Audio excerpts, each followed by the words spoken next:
Sme v Granade na takom výhľade. Tu sme chceli zaparkovať niekde, ale to je masaker.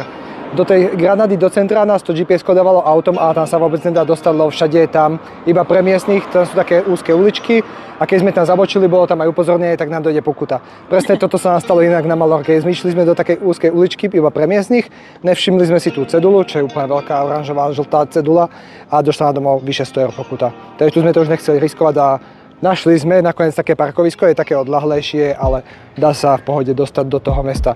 A slovo Granada vlastne pochádza zo španielského granátové jablko, pravdepodobné. Je to tak?